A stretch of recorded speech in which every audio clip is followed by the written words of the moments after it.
everyone. Say good morning. Thank you so much for spending your time with us this morning, even with the beautiful sunshine out there. And remind everyone, if you have a question, there's a center button at the bottom that you can, a chat button. You can just put things in the chat and we'll try to read them as they pop up.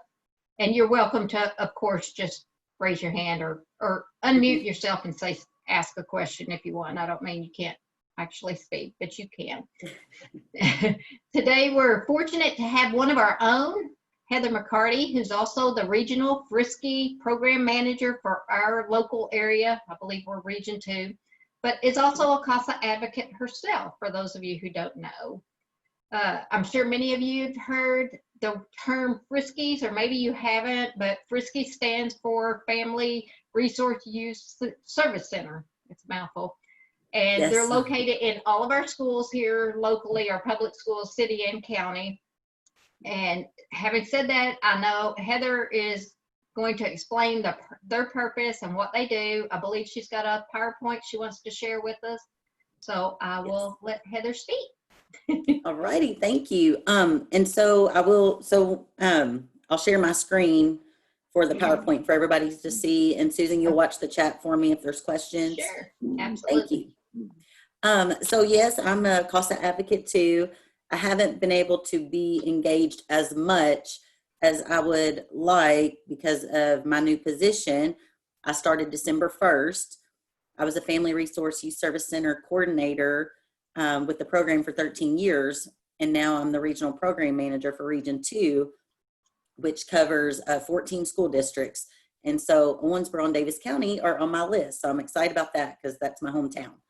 So I think once COVID passes and all this virtual stuff, if we can get back to a little bit of normalcy, I definitely want to be more engaged in visiting with kids because kids are definitely my first passion. So I want to share my screen. Thank you all for having me today too. I appreciate it. We appreciate you being with us. Can everyone see my screen?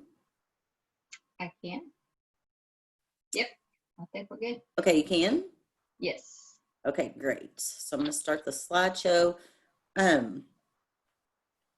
So I wanted to share our mission statement and vision, and also I wanted to explain that the Frisky program, if you're in an elementary school, they're considered the Family Resource Center. If they're at the high school, they're considered the Youth Service Center. So anytime you are going into schools and want to speak with those folks, you're more than welcome to talk with them, meet with them, because more than likely they have worked with the families and students that you're working with. And our program is through the Cabinet of Health and Family Services, and our program receives funding through KDE, the Kentucky Department of Education. So KDE provides funding to the cabinet, and then the cabinet distributes it out across the state to the Family Resource Centers based on free and reduced lunch numbers. So I just wanted you all to understand how they're funded as well. Our mission is to enhance students' ability to succeed in school by developing and sustaining partnerships that promote early learning and successful transition to school, academic achievement and well-being, and graduation and transition to adult life. So I think CASA is a big part of that because that's what you all are doing as well with your kiddos. The Kentucky Division of Family Resource and Youth Service Centers in the Cabinet for Health and Family Services shall establish the national standard of excellence in the provision of school-based family support. So when people ask, what does the Frisky do? A lot of times I say, we provide services from diapers to dentures.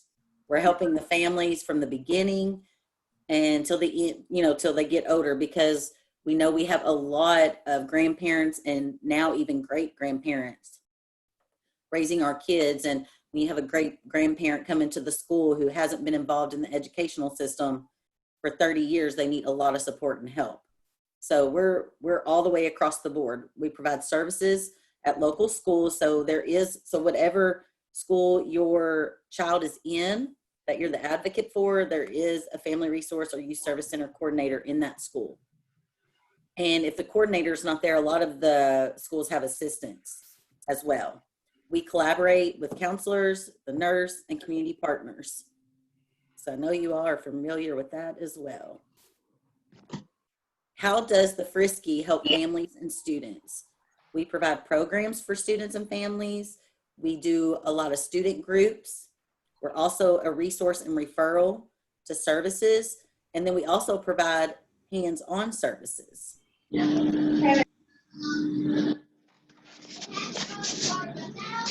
Okay, here's some examples of different programs for students and families. And like Susan said, if you have a question or comment, please just feel free to jump in. We provide a lot of summer programs for students.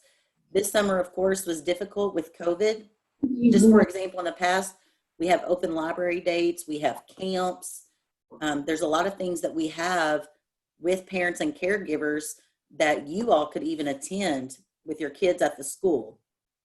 A lot of the resource centers have newsletters. You could ask to, be on that list to receive the newsletter so you can see what activities are going on. For example, we have Mother-Son Night, Daddy-Daughter Dance, but those have really changed over the years just for a positive female role model or a positive male role model. So if your child is in foster care, or maybe that's an event that you would want to take them to, you would be more than welcome to go with that student to the school for that program. We provide health assessments in the school. If you think your child has vision problems, dental problems, hearing issues, anything like that, you can contact the coordinator and they are going to assess the situation. They're going to get them the proper resources. They even do vision assessment, vision testing in the school. So those are something else that's really important. That's probably one of our biggest components that we work on through Family Resource, and especially now with COVID, we've really gone towards food, health, and safety during COVID because we haven't been able to do a lot of our programming. But coordinators are being really creative. They're starting to do virtual summer camps. They're doing virtual clubs for students to join in. At College View Middle School, they were doing quarantine at 113, where students could jump on and they were having, group sessions. It was the coordinator and the counselor just to talk about issues. I thought that was really neat. They also, not to jump in and interrupt you there, Heather, but on all of these programs, I know a lot of times folks feel like if they haven't utilized a Family Resource Center, that they aren't part of this group, but anyone in your schools can take advantage of this, correct? yes. It doesn't yes. have to be like low income or anything like that. It's anyone. No. I mean, of course, we work very closely with our low income families and our at-risk families, but when we do our programming like summer camps, Mother-Son, Daddy-Daughter, even our weekend food program, if we have a family that's not on free and reduced, but maybe someone's been laid off or they have medical bills, we're not going to deny anyone that service. So we can help anyone. Of now adult sons, I really appreciate that Mother-Son. I always hear of Daddy-Daughter dances, but Mother-Sons seem to not go. You don't hear about that as well, so I'm glad to see that on there. Yeah, well, thank you. Let's see here. Next slide. Different student support groups, friendship. We do friendship groups, divorce groups, grief support, boy and girl groups. We're also, a lot of the centers are starting now groups for students that have incarcerated parents.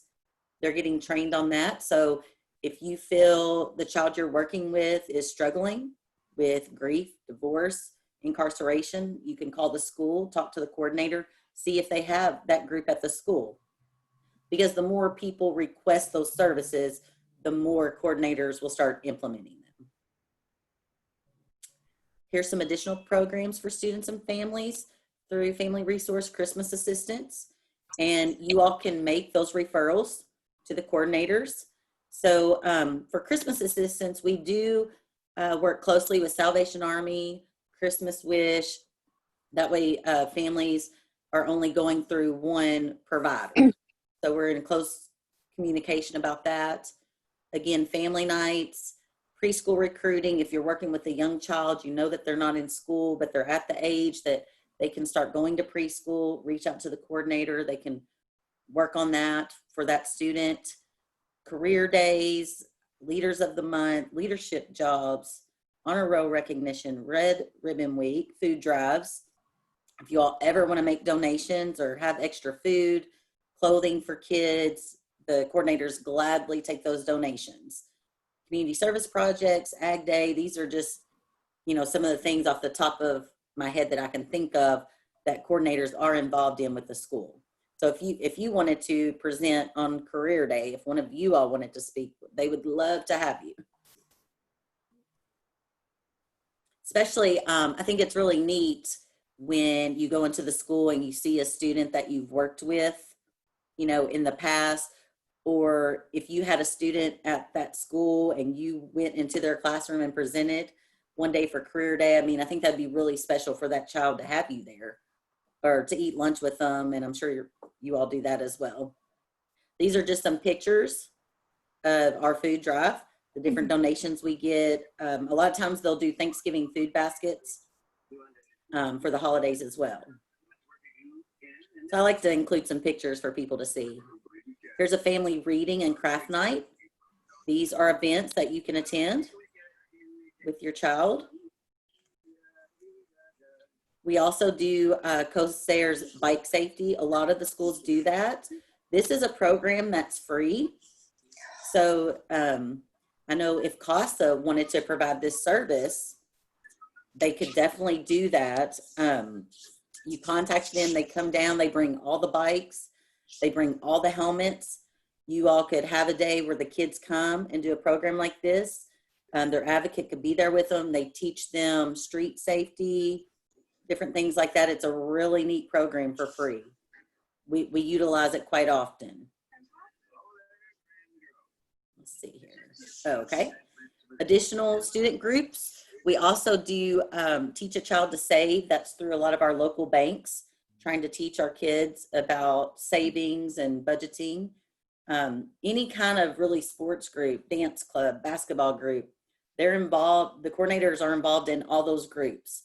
So if you felt that your child needed some kind of extracurricular at school, again, you could reach out to them, email them, you know, what extracurriculars do you have at your school for my child to be involved in that I'm working with. And a lot of the schools provide that second run transportation. So you'll hear that a lot from families that, well, is there a question, anyone? No? Okay. A lot of times you'll hear, well, they want to stay after school, but we can't come and pick them up. So a lot of the schools have that second run transportation that they can stay after school for an hour for a certain club. And the bus garage will transport that child home. So that's another good thing to check on with that school. Do you have a second run for bus transportation for the child to be involved? We have, thinking of after school as well, I had a thought, but a lot of times kids that maybe their parents aren't working, but you still feel like they need services for after school, a lot of the after school programs within the school system will let students stay, and the Friskies will fund that for them. So they'll actually provide financial support for that child just to stay after school for homework help, socialization with other kids, exercise, etc. So that's another service or opportunity that you could check into. Again, Santa's Workshop, Cooking Club, Student Leadership Team, these are different student groups sponsored by the Family I Resource. was just going to ask everybody real quick, if you would check your mute buttons and make sure you're muted. There's a lot of background noise right now. There you go. And then if you have a question, you can unmute. We do have a question up on the chat board real quick, Heather. It's from Evan, says, are there any specific discussions or plans the Frisky is having or is considering for increasing services for the students this coming school year in response to how the last school year ended, the stressors experienced over the summer, and potential changes that could be or will be made for the 2021 school year? Right. That's an awesome question. Great question. They are looking into more financial services. See, normally their budgets can only be approved for a certain amount through welfare, food, supplies, and things like that. Because of COVID, they're able to increase their welfare codes to you all see the first sentence there, help with utilities, food, clothing, household items, because we know that we're going to see the after effects of COVID in the next couple of months. Families are going to be struggling with these type of payments. So we were able to approve higher codes for welfare. The division is also talking about how to assist with PPE, mask for students, thermometers that the coordinators can have in their office to serve those students. So those are things in discussion right now. We've had a lot of meetings with coordinators, and they are still, we're kind of still in that stage of the unknown. You know, we do know that school's gonna, in our area, all the school districts are looking completely different, but we do know in our area, they're looking at starting school later. So I think everybody's kind of on hold right now about what is school gonna look like? How are we gonna provide services? So I feel like more information will be coming out with that as schools make their decisions, how the schedule is gonna look. I hope that. That question came from Evan Holcomb. He's our True North therapist that's on contract with us. He had a follow-up, and Evan, you can certainly jump on and follow up with I think he was specifically asking about increasing counseling and mental health services due to the COVID and all the stressors that has been put on the families. Like Yes. Sorry, Evan. Like in the school system, like not actually like referring outside, but actually having more presence in schools. Again, I think we're going to have to see, are they going to be in the school building? How many students at one time? But yes, they are definitely focused on trauma-informed care. They're working on educating their staff on trauma-informed care and triggers and stressors. And that is definitely a discussion point right now with the school districts about the stressors. You know, these kids have been out of school for 6 months. You know, I think that we're going to see a lot of kids who have, you know, maybe not been in the best situation for 6 months because school is their safe place.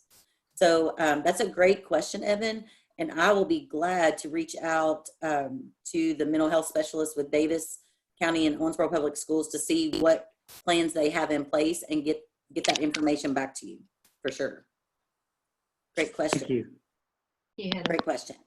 Again, I did talk about the health concerns, dental and medical.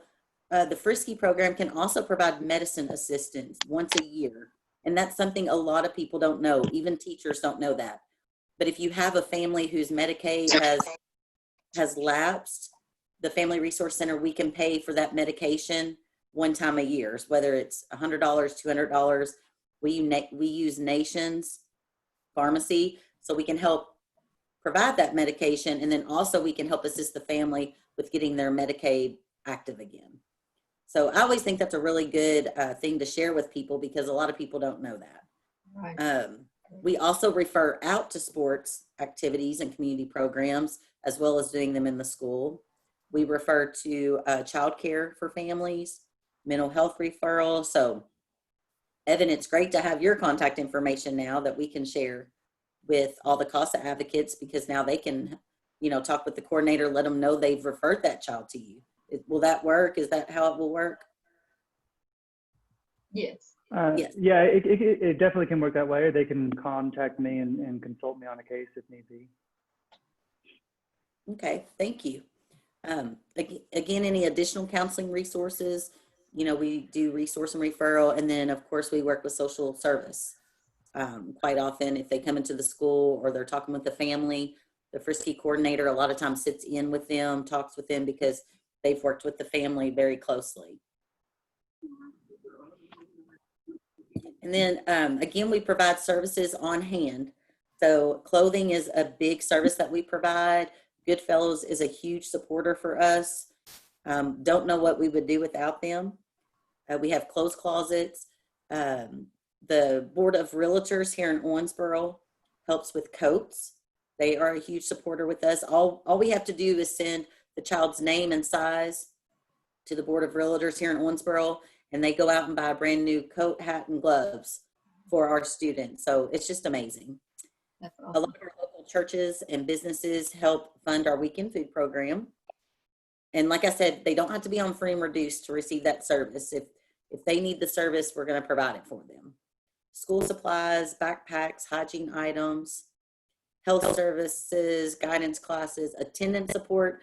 Frisky is getting very involved with attendance now more than ever. We're actually on the attendance team with the school. We do home visits for all type of reasons. We collaborate with our health room daily. We already went through the Christmas assistance, classroom presentations, tutoring support. Here's some reasons that the Friskies do home visits. And if you're having a concern with, a student that you're advocating for in CASA, you can definitely reach out to the Frisky coordinator and ask, would you want to go on this home visit with me? If they have been to that family's home, if they're comfortable with that family, maybe they've had a lot of contact with them, they get paperwork signed, attendance. If the school can't contact the parents on several attempts, the coordinator goes out to see what's going on. We just go out to welcome new families.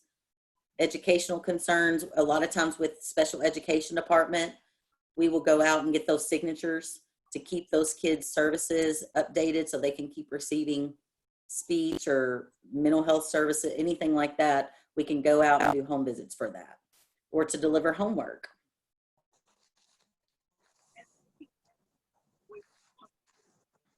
And then, so basically our motto with Frisky is whatever it takes. We do anything for families and students. Like I said, diapers to dentures. We're here to serve our kids.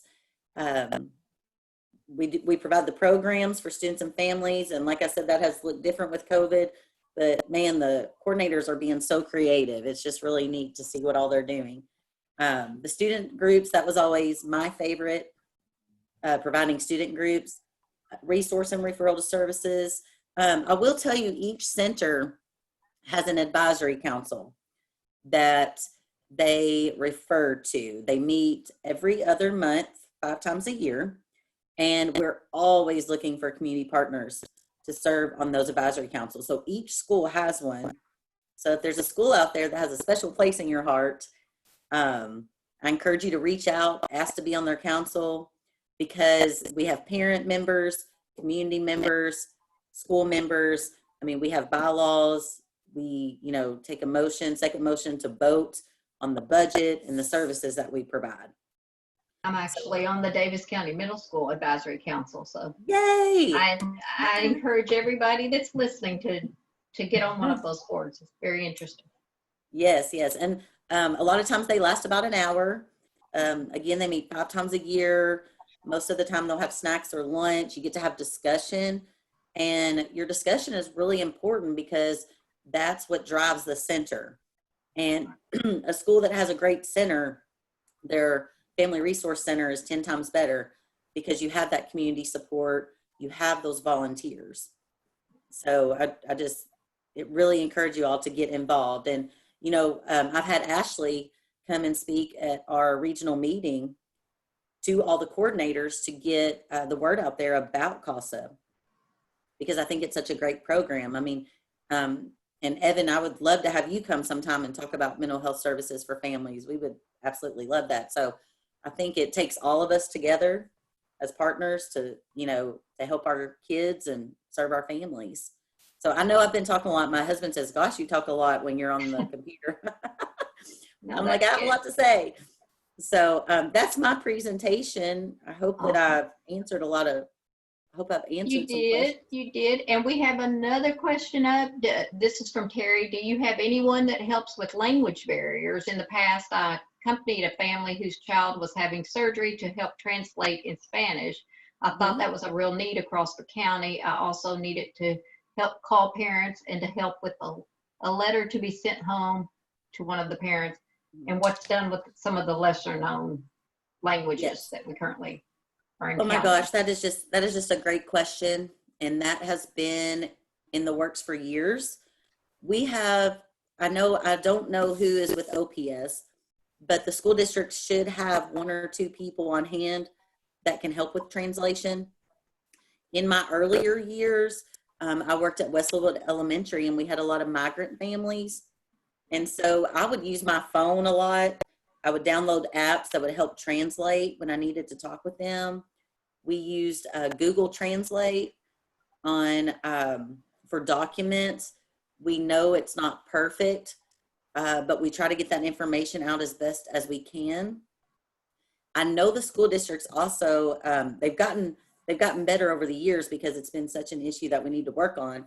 Now they can call an international hotline that does services to help talk with families. So I know we have a huge Burmese population in Owensboro now. So I have used that number to talk with families several times, but each district should have someone that can translate. And if not, they should be using the 1-800 number to help provide services for families. But I've also used a lot of apps when working with families as well to help translate what I was trying to say. Because actually, I was just on a training not too long ago, and whenever I would tell school staff this, they would be really surprised because I would see school staff doing it a lot of times. They would use younger brothers and sisters to translate to the parent. Right. And that's really not good practice, talking with the child and having the child talk with the parent, because if you were really wanting to speak with the parent, you should just be speaking with the parent, not having the child, talk to the parent, because of the authority. The parent is in charge. The parent should be, in discussion with the staff member instead of the child doing it. So a lot of times I would tell staff members that, and they'd be like, well, what am I supposed to do? And I understand it's hard. It's difficult. I'm like, we need to call, the 1-800 number. We need to see if our district person can help us. Right. So I'm sure OPS has someone too. Yeah. I know my son recently had roofing issues and called a local roofing company, and they they didn't even tell him. He said he just looked out and there were literally about a dozen Mexican gentlemen standing in his front yard, and one of them had their child with them. And when he was pretty upset because he came out and no one could speak to him, and the child was specifically sent to do all the translating, and he felt bad because he was having to go through. So that's definitely an issue. But I do think we're making good strides on coming up with ways to gap the barrier. So I agree. I'm gonna. Oh, go ahead. I'm sorry. Oh, I was just gonna say, I think it is good practice if you know in advance that you need those services. I think giving someone 24 hours in advance, can you help, translate at this time? That, because like I said, the district only has a couple people and they're very busy. So I think it's good practice just to give them a heads up, give them some time to meet with you. I'm going to show my aid. Oh, sorry, Fina, go ahead. I was going to quickly add here, I wonder if it's possible to have a database or a resource, local people who come from different nationality, or they have learned the language as a course. So I wonder if you all need to have that list available and reach out to them. My only concern there could be FERPA related, that now someone who is not under need to know basis is aware of the issue. But if that can be somehow fixed, I think it'll be good to use your local resource in town. There are people from different countries who can speak English as well, and also professors in the colleges. All 4 colleges here should be able to offer that. Thank you. Of our college. Thank you. I love that idea. And I think if they signed a confidentiality statement, I think it would be great. Right. I was just going to say, go ahead, Terry. I'm sorry. That's what I was going to say. Is my sister-in-law is a family resource person, and she just asked me to do it, volunteer. So we might have to make a volunteer group, and that would be difficult with the privacy issues. But just like on the council, those people are giving their time. People would have to be willing to give their time, because I know a lot of people would like to be paid to do that. Right. Who's your sister-in-law? Lisa Yiser. Oh, they worked with Lisa for years. Yes, and she has the huge Burmese population at her school. So yes, I know she works really hard on reducing those barriers. She does. I was just gonna say, I know, and again, from years ago when I was with the school system, there were not they didn't have a family center or youth service center in every school. Or some shared. Do they currently? Has that changed? Do all schools now have their own center? No, a lot of schools still share. For example, West Louisville and Sargo, that's considered one center. The coordinator is at one school and the assistant is at the other. Same for Eastview and Whitesville, Highland and Country Heights. All the city schools have their own center. Do you have a map you could possibly share with us that we could send out to our advocates so that they would know who to contact if they needed to? Absolutely. Kelly May with Audubon has a really good list of all coordinators in our area, Owensboro and Davis County, with all their contact information. So I can get that to you all. You want me to email it to you, Susan, and then you? Yes, if you'll just email it to me, I'll send it out to everyone. So that way, if they did need to touch base, because we never know where our children are placed, at what school system they might be in, or what school they're attending. So that would be helpful, I'm sure. I will definitely get that to you. Great idea. Awesome. Oh, I was just going to ask, how do you guys determine the specific needs of the population being served at each school? Because it may vary. Is there a way you go about determining the needs? Well, the number one thing would be free and reduced, but also through parent referral, teacher referral. So the principal may even refer a family, or even the community. So if you all called the center and said, I know this family is in distress, I know this family could use services, I know this family doesn't have electricity. So, and you could call anonymously, and then that coordinator is going to go check on that student and their family. So again, it's through referrals from staff. Sometimes other students will come to a coordinator, especially in the high school or middle school, and say, my friend is really struggling with this. My friend said they haven't had water for 2 weeks. So a lot of times it's just from hearsay and conversation, or you get an email. But as far as, food, the weekend food program, Christmas assistance, we're going to reach out to the families who are on free and reduced first. But then, like I said, anybody can receive services. And this might kind of coordinate together with, one of my questions was, it's difficult for some of us to understand how parents can send their children to school without their basic needs for learning. And one of the most basic is just food. And if they come to school hungry, obviously that's going to inhibit their learning capabilities and even their desire at that point. When you get a referral for something as basic as food from, say, an outside entity, not even the child, what's the course of action your coordinators would take in order to, possibly this family does not want anyone in their home. They don't want you to just show up with a basket of food. How do you guys go about handling touchy situations like that? That has happened before, Susan, definitely. Kids come to school hungry all the time. I would say 9 times out of 10, the family wants that food, wants to receive those services. You will get a family every now and then, that doesn't want the food. A lot of times coordinators, if they hear that, they're going to, number one, make sure they get breakfast immediately once they're at school. If they want seconds at lunch, it's not an issue. And a lot of times they'll send a bag of food home with the child. And if the parent is okay with it, they won't say anything, or the coordinator will call and say, would you like to have a food basket? Or sometimes we would even say, we've had an anonymous donation for a food basket. We thought your family might appreciate it and want it. And most of the time they're going to say yes. We have had families who are struggling who say, I just know there's a family out there that needs it more than I do. So a lot of times, if we do have that one disgruntled parent that doesn't want to accept food and the child keeps coming to school hungry, then we're going to try to get in touch with social services and talk about that and see what we can do. Okay. Yeah, I think sometimes it's just the basic, pride seems to be, and a lot of times, quite honestly, many of our families are dealing with substance abuse, and the families obviously do not want to admit that they're not taking care of their children's needs if they have an issue like that that's going to maybe come to the forefront. So Right. I just thought of that there probably are some that are reluctant, and how would you go about that? So thank you for answering You're that. welcome. You'd be really surprised at how many families in Davis County and Owensboro do not have running water. You know, a lot of times teachers will be like, we have families in Davis County that don't have water. Yes, we do.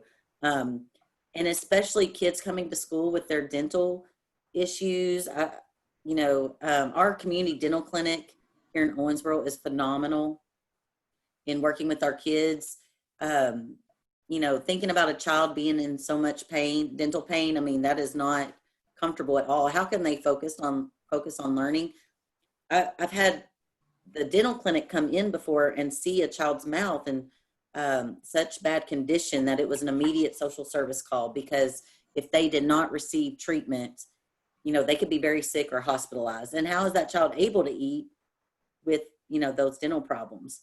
So that's a big thing for me. Dental in the school, I would always make sure we had dental screenings to check on those kids, to see what their dental health looks like, because we have to take care of their basic needs before, expecting them to learn. Do the centers, I know it says working with children and their families, and specifically I'm thinking of dental, because a lot of times we do have a lot of dental issues with adults as well.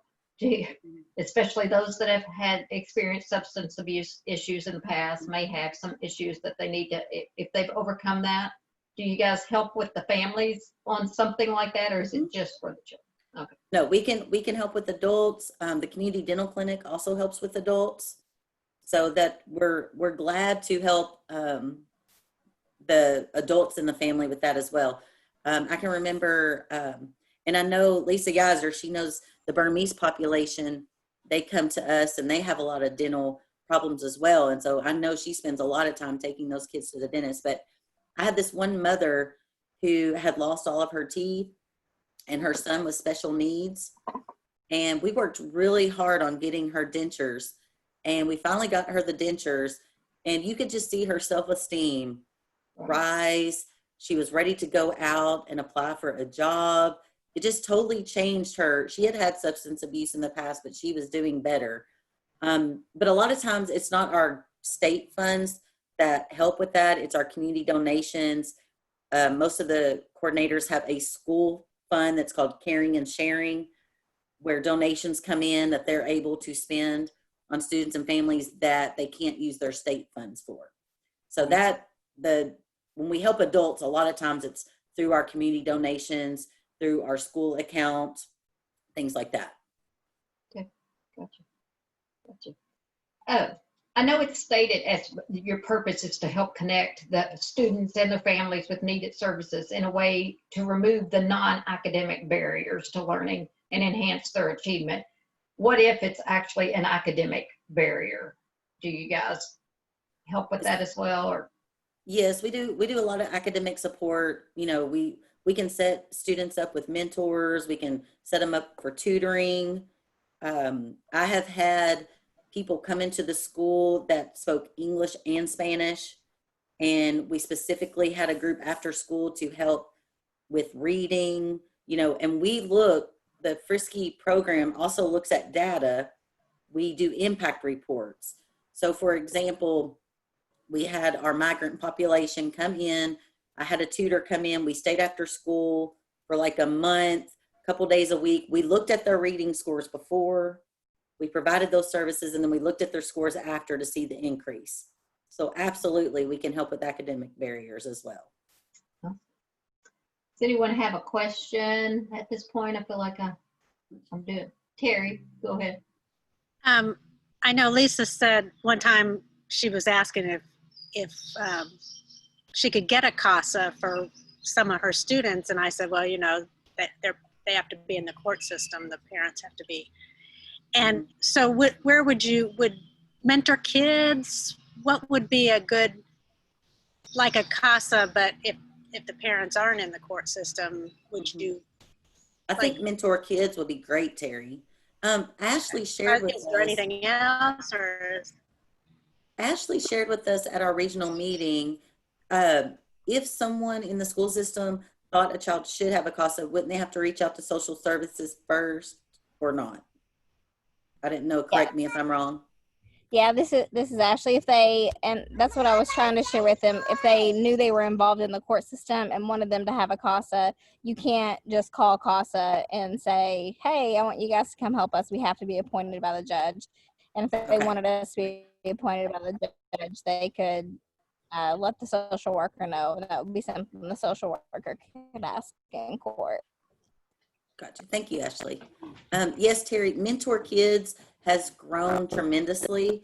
I'm sure you're familiar with Big Brothers Big Sisters. Now that is Mentor Kids, and they have grown tremendously.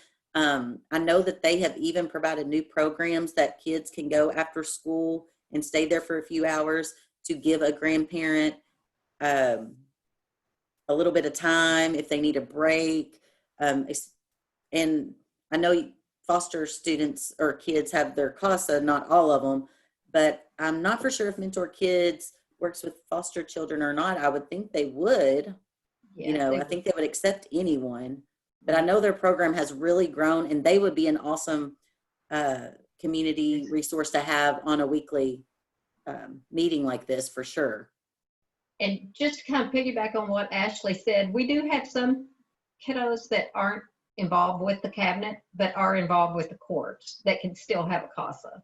So you might have a child that's placed with a grandparent and it's not gone into cabinet, there's no cabinet involvement, but it is court. There are court proceedings and they can still, so if you run across that and they're wanting a CASA, we're available, as long as it's court appointed.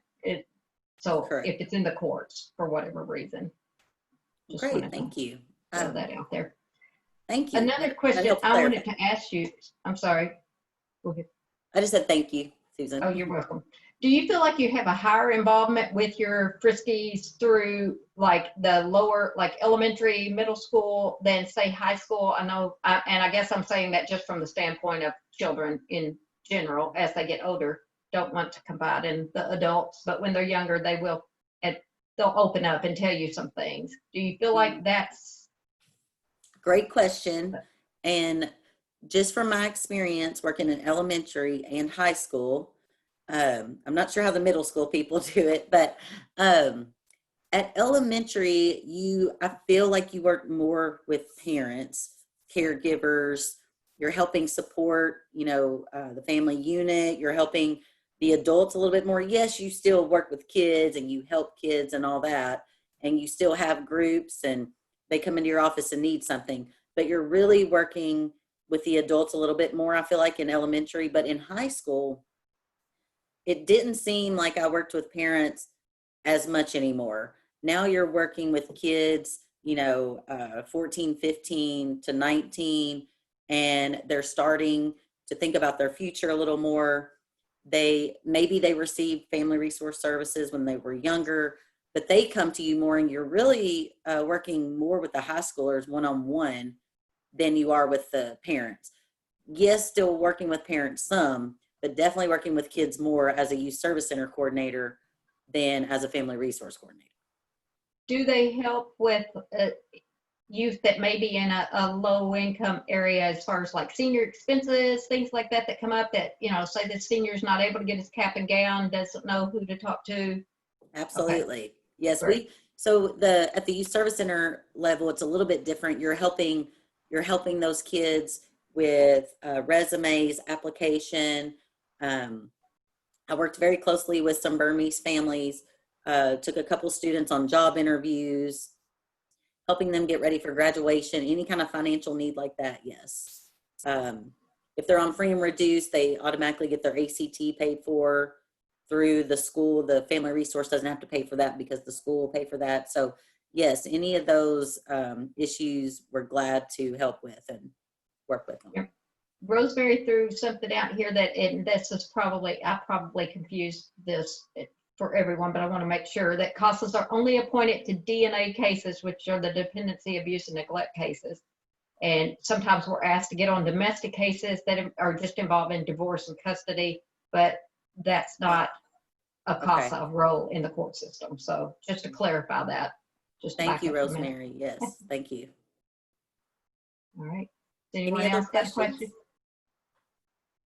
All right, one last thing I wanted to ask you real quick. While planning for the Zoom today, I kind of went out on your website and looked around a little bit and saw a thing Hey. called Frisky Core that's associated with the AmeriCorps program. Can you tell us a Yes. little bit about that, what it is? Sure. Oh my gosh, I'm so glad you asked about that.